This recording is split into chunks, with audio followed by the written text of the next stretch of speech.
goes. We'll see how it goes. We shall see. Hello, friends. Whoever's tuning in. I don't know if y'all can tell how dark it is on my live because my overhead light is tweaking and I'm just not willing to threaten having a seizure today. But it's, I don't know, this lighting is messing up. Where is it? Maybe that's better. I don't know. On my Instagram live, it looks really dark. It's just going to have to be that way because really all you have to do is be able to hear what I'm saying. So today we're talking about, look, I know this topic of grief is not something that I would really describe as fun, but here at Right Side's Perspective with Sara as your therapeutic coach, therapist, whatever you want to call me, guidance person, grief, I'm on a mission to reframe it and to help people understand that grief is actually really fun if you can understand the different components that go into it. So that's today's topic, but it's yet another Friday of how to align with transformation. So where we just kind of break down the mental health and recovery topics that I talk about with my clients in this space. So hopefully anyone who watches this can benefit from it. But these are the kind of the common things that I run into as a mental health professional and a recovery specialist to help people, build the lifestyle of recovery. I do a lot of different things, but I will say this particular topic runs through and through everything that I do. So when we talk about marketing, I don't market myself as a grief counselor because that's just one part of what I do. Sometimes I do case management and I help people facilitate appointments and referrals. And sometimes I am a therapist and I help people heal and process through emotional energy. So, but grief and loss are probably the most common denominator thing that I deal with. And it's really just throughout someone's therapeutic journey where you kind of have to reframe and kind of shift your perspective to include grief in your life. Honestly, I've experienced a lot of loss at a young age. It got the best of me. The transformation that you see not only with my, my body, but with my life and my content is me processing grief every single day. So one could say I'm lucky to have the insight I do, but I also had to lose something in order to gain the insight and the wisdom that I have. So hopefully my early experiences can help prepare you or anyone who's going to listen to what does grief look like in action, and really be able to wrap your head around how to include grief in your life so it does not do the kind of stereotypical thing that we know grief to do, which is get people stuck.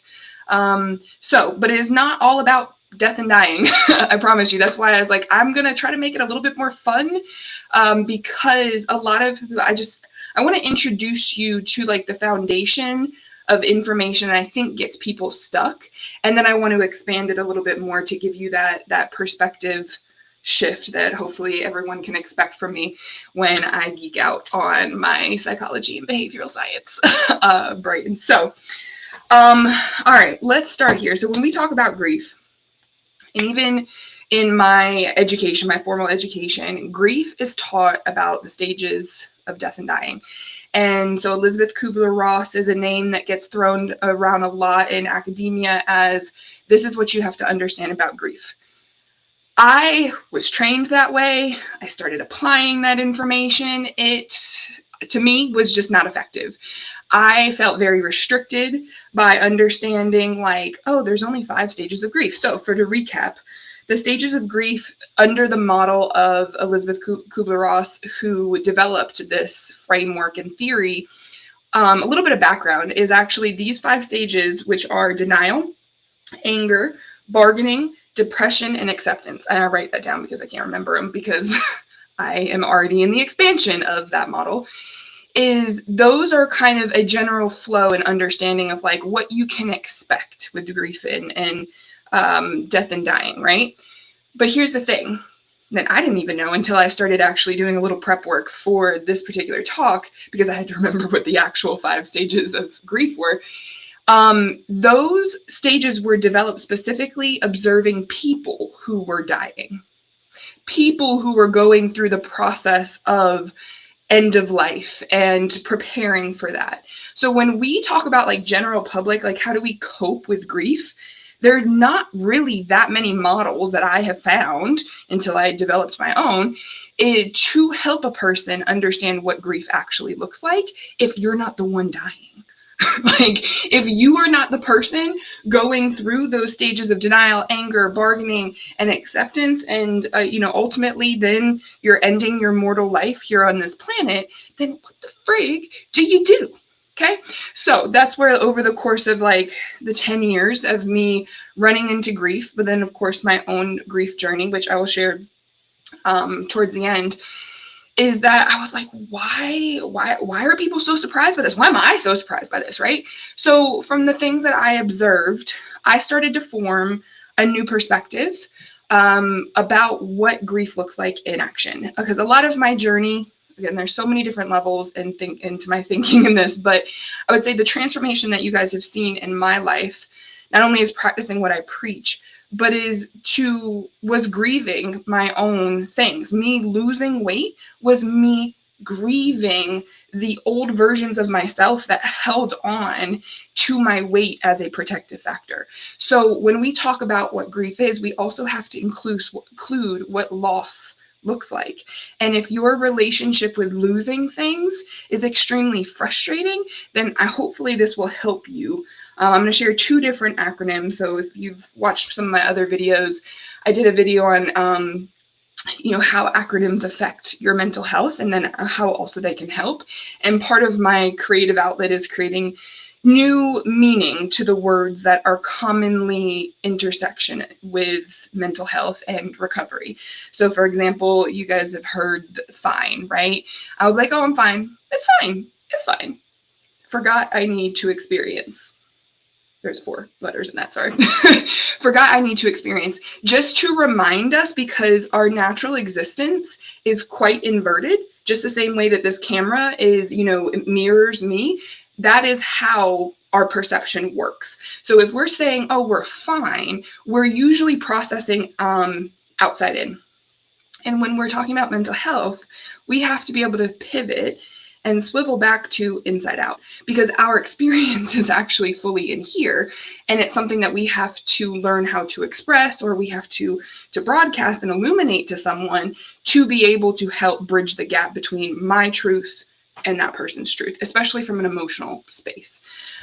So here is your acronym for grief, and this is through and through. I'm gonna double down on it because this is my reality, and the people I help seem to give me feedback that it works. But grief, kind of more expanded, is general resistance in emotional flow. And so when we talk about what is grief, it is the experience of you losing time. It's the experience of you losing that $5 in your pocket, and you knew you had it, but then you can't find it. I'm not gonna say anyone, but a lot of people don't expect and expand themselves to consider that we are grieving at every given point in time. I'm grieving, not really, more sarcastic, but I'm grieving the 15 minutes that I was late to starting this particular live because I was sluggish.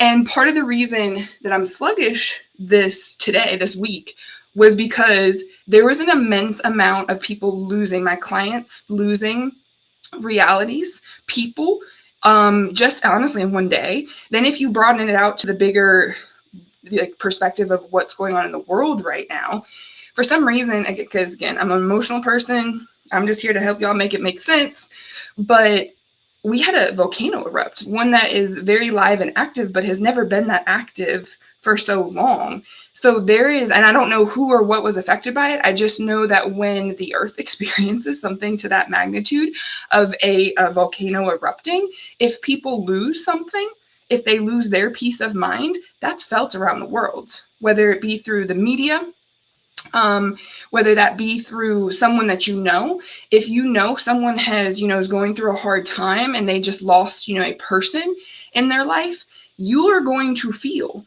that grief, right? And so that's why I needed people from a general public standpoint to understand, if you're not going to be the person coming behind the door and sitting on the metaphorical couch to process emotions and to be able to learn and train yourself, then just remember is that you are feeling the emotional flow of people losing something. So if someone's grieving and you block them out, then you're blocking your own grief.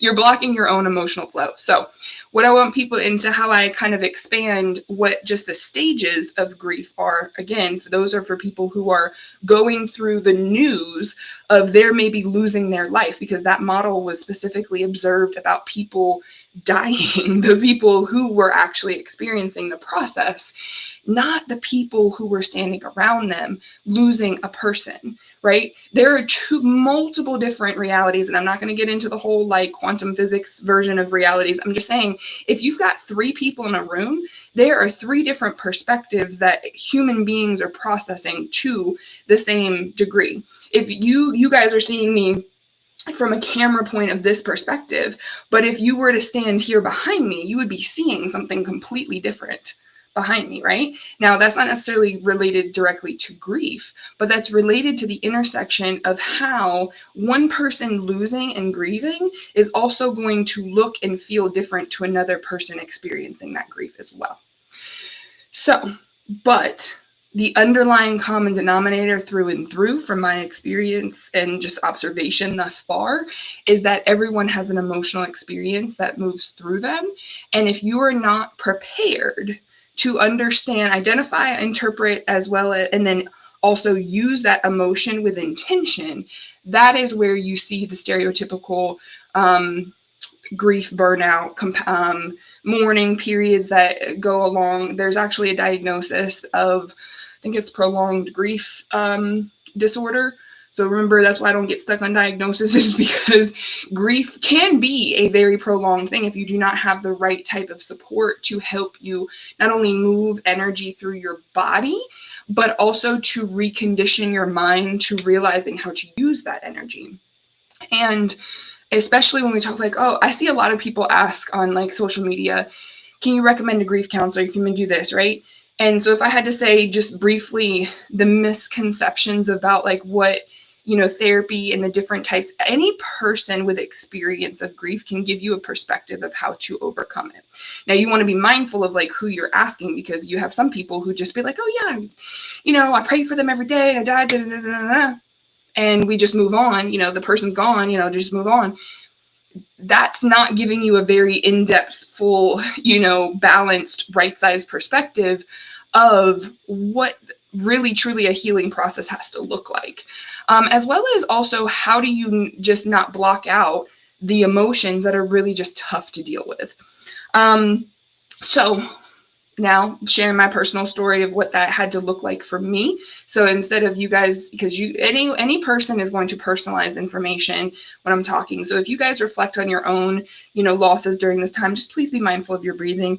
As I talk about mine, hopefully it helps alleviate some of that personalizations to something that maybe you've experienced, but it's still nonetheless, I'm going to give you 2 examples and 2 different as times in my life. So then that way, it's just like, it's not just a one and done thing. This is something that I continuously practice.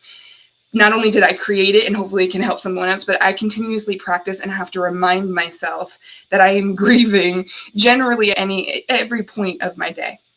So the first example is going to be, if you've watched some of my other videos, I'm pretty open at this point now that I have grieved to a certain extent about having lost my father at a young age. I was pretty shy, introverted kid for the most of my life. So at this point in my life, I'm like, oh, I'm talking a lot more, but I'm still pretty introverted. But my point being is that my relationship with my father, before we even knew anything about his, when he was going to depart from us, I didn't take advantage of it. I was shy then, and of course then like once, but I was daddy's girl to a certain extent. But he was always a very charismatic person. I experienced loss even before him, that was it all of my grandparents? Yeah, like I don't have any grandparents left, unfortunately, on this earth. Well, no, sorry, I had to think about that. I have people who emulate that relationship for me. But I experienced loss not only before my dad, but it's like I didn't understand what had to happen, whether it was the loss of a pet, but all my grandparents.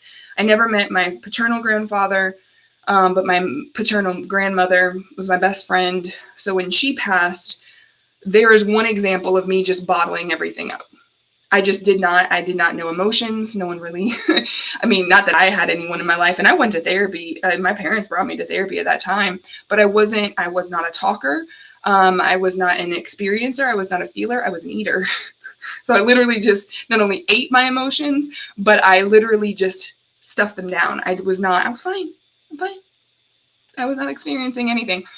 And so that leading up to losing my father at 16 years old, right? I'm already, I'm already a pretty shy kid. My self-esteem, when you're just not an out there kind of person, it naturally just kind of gets stifled. Your development, you can't really experience a true healthier lifestyle and a mindset if you're not one of those people that feels safe to just go do something and be extroverted, right? That was me. I was just not that person.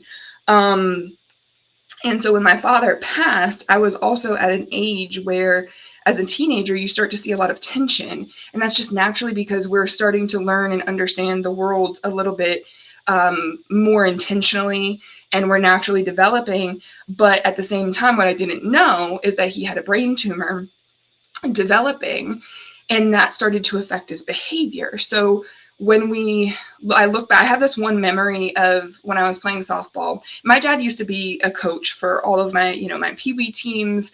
He was a coach for my middle school basketball team. Like, he was athletic. He would always be involved to some degree. But when he started, in high school, when I started doing more high school sports, he would come to my practices, and then he would just be a different level of like extra is how we would describe it at this point. And what we didn't know was there was a brain tumor, pressing on his temporal lobe that affects, your memory, affects your behavior, affects your, your awareness. And so that started to really embarrass me. So not only I wasn't quote unquote grieving at that time, but I was experiencing emotions that I had no idea how to deal with. And when I experienced embarrassment, when a kid is embarrassed, they'll be like, oh God, you're right. But a lot of times it tends to shut us down, especially for a child that is not big on verbal expression and all that. I was more like, I would push him away. So grief happens, and this is what I want to take a breath, right? Grief becomes complicated because it starts to collect the experiences before, during, and after you experience a loss. Because it is taking from the foundation that it already has, the experiences that are associated with, whether it's, we'll stick with people right now. Unfortunately, I don't want to necessarily always talk about like losing people, but it's a little bit more messy when it comes to people because we have more associations with them cognitively and psychologically, as well as emotionally. So it takes this, the experience of the loss. When people lose someone, you're now bombarded with past, present, and future. And that's the tricky part about mental health, is that everything we process is in here. And I call it like the Autobahn of the body. It's like there are no limits in our brains until we are intentional about setting them. And we have to develop that relationship with ourselves as well as experiencing emotion. So I'll say this, most people start to come to therapy when they're grieving. And that's why I'm not just a grief counselor. We deal with grief so often. And most of the time, if you're not coming to therapy when you actually have lost something, I've been starting to see this pattern with people, is that there is a next phase of life that people can sense that they are going to lose something. I can't tell you, unfortunately, how many times, with substance abuse, especially, and it's delicate with people who are in early recovery, but people tend to be drawn to the space of accountability for space when they can feel something's about to shift. And that's why I think we're seeing also a surge, and COVID was a good example, but we're starting to see a surge of people like, oh my gosh, I need therapy. And then they start making all these really big changes. And some of those changes needed to be made, but most of those changes are loss related. You are losing a spouse. You're losing, so people who like, yo, I've been mulling over, I want to divorce my spouse. Some people have already actively been, kind of digging a hole for themselves in shame because they already kind of started living that life and they didn't do the effective communication to, tell their partner that they wanted to break up.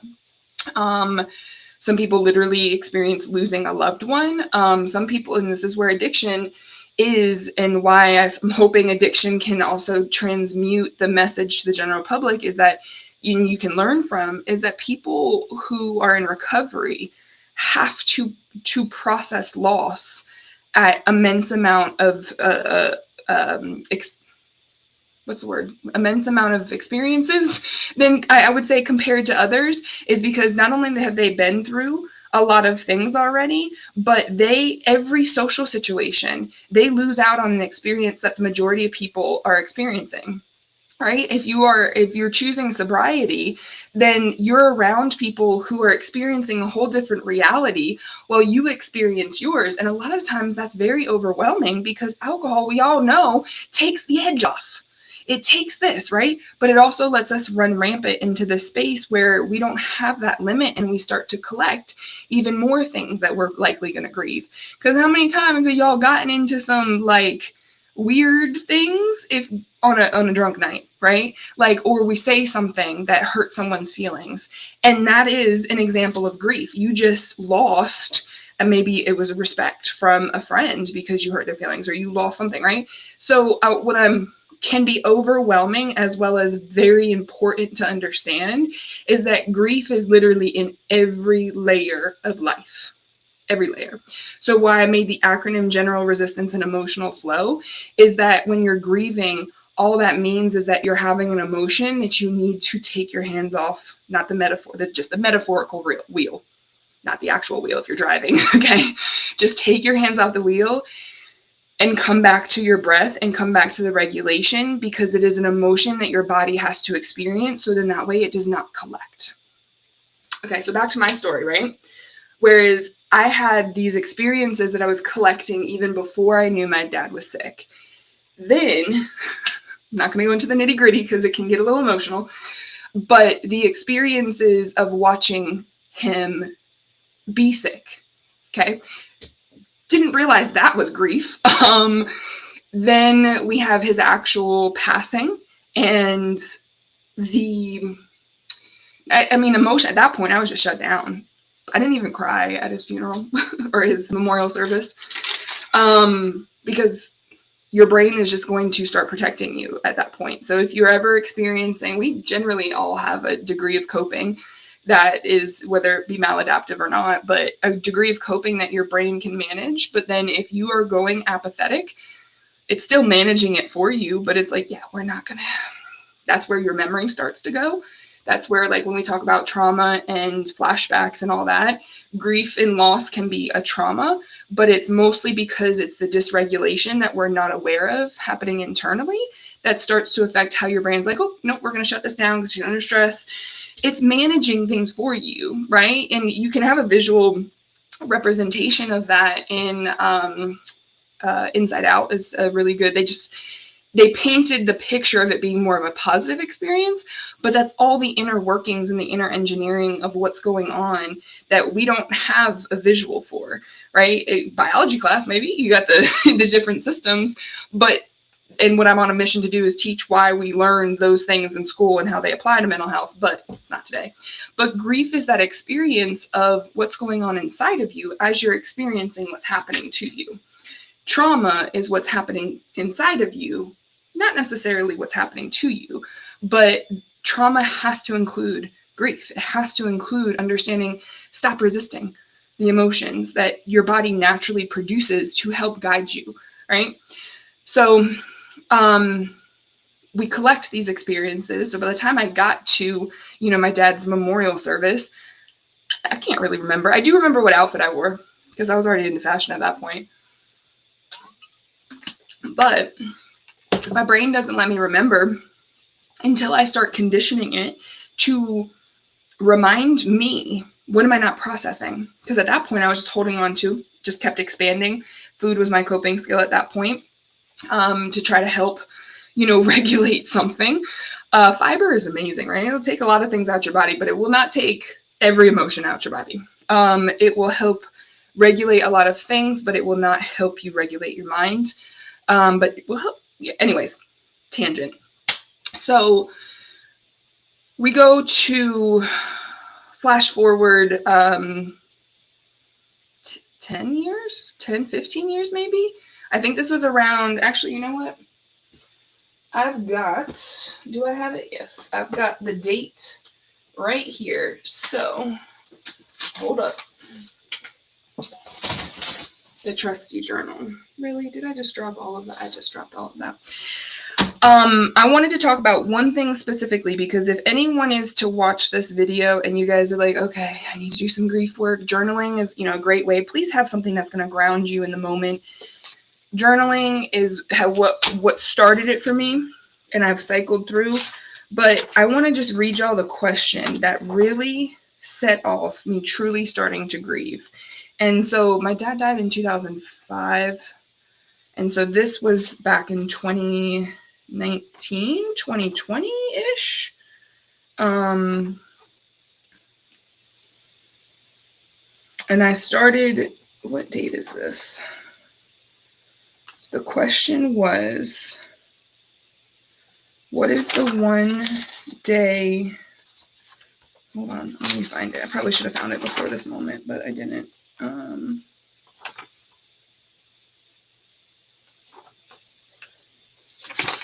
I'm getting there.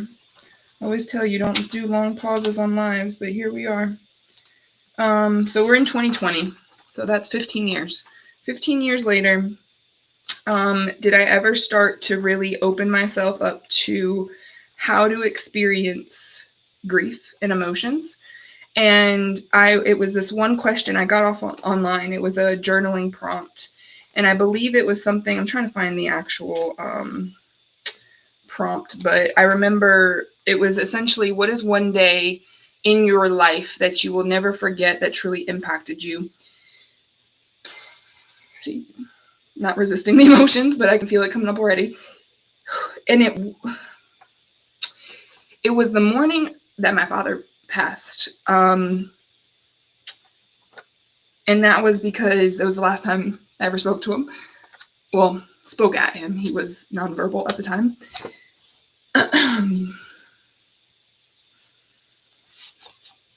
The next day after, so not the day, that was just the most memorable day. I wrote it out, I journaled about it, and it was the first time I'd ever really faced that day. And it was at night, I remember, because I start everyone on a sleep routine, and I include journaling there because, not necessarily this in-depth journey, but honestly because it's going to, when you release emotion right before you go into bed, it can kind of help sleep. But I woke up the next day with the worst, what I call an emotional hangover, that I want people to be prepared for. That if you do start to kind of open up the inner workings of who you are and consider what grief and how it's impacted you, you will likely experience an emotional hangover. I remember that I had to cancel. I didn't have that many clients at this point because this was generally right in the beginning of COVID, where I was still trying to transition virtually, and my schedule was a little bit more bare. I was scared because we all did. It was like, oh, do I have to go get another job, right? That's really when my private practice started to boom, and I was had to start working on other things and boundaries. But the emotional hangover that came with me bringing myself back to that space, I was okay. I journaled it out, but I was boo-hooing. To the point where, I won't ever put myself in my own intention. I will never record myself that degree of ugly crying, because it's also a very vulnerable, experience. And we just don't need to see that. But can I talk about it now? Yes. But I had to prepare myself. That was, it's 2025, right? That's 5 years ago, and I still get emotional, but I know how to regulate it. I know how to experience it, and hopefully tactfully share it with people that are in, to a point where it's not just transferring in my words, because that's the one difference I would say, and I hold clinicians accountable to this, is that personal disclosure, and this happens in coaching all the time, so that's why I'm venturing out to teach coaching, but personal disclosure can be traumatic to other people. And if you're just out there sharing your story with no preparation to you emotionally healing, it's going to cause emotional bias throughout you trying to help. Because if you're not aware of your impact on someone else, and again, you don't have to be knowledgeable of everyone and what they're going through, but you have to be prepared that when you share an emotional story, it's going to trigger someone who has never taken the time and the experience of emotions that can cause a negative impact on someone. And so that's where, like, I wanted y'all to be prepared, is that, like, therapy is emotionally exhausting. It is emotional conditioning. It's re-experiencing things sometimes. You don't have to re-experience everything to heal from it. But you have to be prepared that when something, because the thing about how grief works is a great visual. We call it the ball in the box, or at least I call it the ball in the box, is that grief is one of those things that can come up at any certain time. And sometimes it just bounces around and you don't experience anything. You could be walking down the street and see something that reminds you of your loved one that's, not here anymore, and be like, oh, that's so great, and da-da-da-da. And then one day, something completely unrelated to it smacks you right in the face, and you're like, distraught. And if you're not if your brain intellectually can't be like, oh, it's just emotion, just don't resist it, breathe and let it flow, then that's where this complicated grief and prolonged grief diagnosis starts to really set in, is because it's not about what the loss was, it's about being unprepared for your own experience. So that was pretty much the only thing I really wanted to make sure people understood about, like, when you start to pull back the layers of your life, it takes time.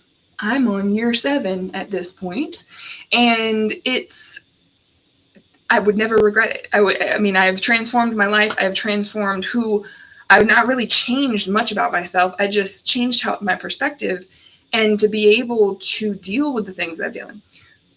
The second example, and so that's kind of leads me into my second example of what grief looks like and how it shifts for us for a good thing. And this is where the trust the process comes in, right? So about, I guess it was a year and a half ago now. So it was November 17th of 2003. Yeah. TJ, if you guys have been with me since I first started sharing this chaos in my brain, TJ was my cat. He was a gray and black. His name was Tiger Jack. That's what TJ stands for. He gray and black striped tabby, love of my life, pretty much platonic. Anyway, it was a cat, but taught me the most. He was my kid. I adopted him. Well, he technically chose me. He crawled up my shirt and put himself right on my shoulder when I went to the animal shelter because I was pissed off at my roommate at the time, and I almost adopted him because she was allergic to cats, and I was like, I'm gonna get this cat, but I didn't. I got him a month later after I moved out because, just in order to maintain the friendship, don't always live together. But in November of 2023, he passed away. And I've shared, and if it's not been on these lives, but it's with my clients, I've shared a lot of the lessons that he's taught me about being, a more mentally healthy person, because he was an experience of like having a child. Like I don't want to say I'm lucky enough not to have kids, because part of me wants them, but it's like I didn't have them early on. And I think part of that is my purpose, to be able to help people give that perspective of what kids teach you about yourself. And TJ taught me a lot, right? But when he passed, I had already started understanding grief. And the one thing that I help my clients do is having a plan, a grief plan, and something that not to rush them through the process, but to give them something to do and to externalize as a support system when they're going to be experiencing emotions and all this at an exponential rate that I can't control. And so something that I started doing with, how I was grieving with my father was on his born day and his death day, I celebrate him, and I go and I have a Boston cream donut, and it gives me an excuse to have tasty treats. But Boston cream pie was my dad's favorite cake, and my grandmother used to make it for him all the time. And so since I'm not going to make a whole cake and eat it, that is what I started to do to kind of celebrate and honor the experience of grief on those particular days. When TJ died, I had my plan, but there's still some things that you're never going to expect. So I gave myself, my plan was I have 3 days, especially because I knew that when he died, I was going to have my business, I was going to have this. And I was like, I can't really take more than 2 or 3 days to tune out from everything. So I gave myself 3 days, whereas like, doesn't matter what I do. If I want to, rot in bed, I can. If I want to be out at the gym, I can be. 3 days hands off of experience. And then I had to start putting my own limitations in place because I had to get back to being a space for other people. I had to start doing these things. It still took almost a year. I ended up moving, because I was like, I couldn't be in the space that he was last in. And it took almost a year to really kind of figure out, okay, what feels good again? And I have a second cat too that, they were best. She's grieving, cats and animals do grieve. Get on dog and golden retriever algorithms on your social media if you don't believe me. But they do, they experience the world the same way that we do. They just don't have as many coping skills as we do. We can use our animals as coping skills and we can help them cope, but we can't force it. We can't just be like, you can't just get them a new brother or sister and expect them to experience the same being, right? So I told myself, because trust me, TJ tried to get me another cat as soon as he got, I ran into more animals that needed a home in that first 3 months. And I was like, no, I'm not going to do that. I'm going to spend this time getting settled in my new spot. I'm going to get this time, making sure Maisie feels loved, because I got Maisie probably 6 years after I had TJ. So she integrated, and TJ was just a dominant personality. And so I had to make sure I was prepared to be present for myself as well as, her. And honestly, I didn't do as well as I probably wanted to. So there's another form of loss, is grieving your own expectations during a time that you're experiencing grief. But hey, we're okay. We figure it out. But the biggest thing I want people to start understanding about grieving is you have to be prepared for the things that you can't see. You have to continuously form a relationship with your emotions that are going to help you still stay engaged with the things that still exist in this life. I have been trying and scouring the internet. If someone could, if they can find this image for me, or recreate it, that'd be great. But one time I saw this image that I just feel like, other than grief in the box image, but it emulated what grief really looks like. And I think the old culture of grief that we just kind of need to move away from is that it was a kind of a above ground and a below ground perspective. You had a skeleton under the ground, a person kneeling on the ground at a grave site on the upper hand, but their head, the person on the actual ground, their head was underneath the ground, and they had their skull was actually an X-ray version of them, right? So it's but to depict that people mentally get stuck in the loss of someone, in the loss of a loved one. And it is so, not only was it impactful for me to be able to see that as an accountability, to be okay, I've got to figure out how to live my life. TJ was, my dad as well, but, I had to figure out to live my life, from 16 and on, and I figured it out. But TJ, in the last 2 years, I stopped doing, you guys noticed, I think, I stayed consistent with these talks, but I stopped going on my stories and recording myself as much because he TJ was an accountability source for humor in my stories because he did the stupidest shit. So I had to shift. I still had to be present. I still had to be present for my clients. I lost a little bit of presence on social media, but to be honest with you, I'm not hating that because my whole goal of using social media is to get people off social media and more connected in life. But it did affect, and we always find a way, but it has to be you living your mortal life when you lose someone. And I know that feels selfish, and I know it feels, you're going to have days where you're not going to want to live your life. You're going to want to, curl up in a ball on the floor and cry. Do it. And then get up and go outside because even if it's in your pajamas, even if you have not showered, but then go back and shower, but it's like you have to continue your life, or else that is where the dysregulation and the more in-depth chemical imbalances really start to take hold. And I don't mean go live your life faking it. I called my friends crying, which I don't do often. And it's just being and just letting it flow, because sometimes you need that, right? So that's part 1 of Grief Unpacked. I'm going to cap it there because I'm already at 40 minutes.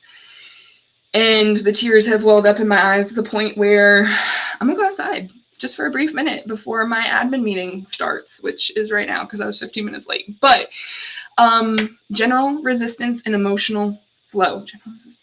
That's five words. Grief. That's my first takeaway for y'all. The stages of grief, if you look at them, all they're doing is giving you permission to feel anger, denial. Denial is not a feeling, it's a state of being, but we'll unpack that another time. But denial, anger, bargaining, acceptance, and all those, that's permission to feel. In action, grief has to look like an emotional experience and flow, and you living your life. That's all I got for y'all today. Might do a part 2. But that's honestly, like, it's really just like rinse and repeat at that point. Emotional flow. And go. Right? Like, it's tricky. Once you get your brain, and there's other things that go along with that, but once you get your brain trained, it's usually limitless. So, you guys have a great weekend. I will see y'all when I see y'all.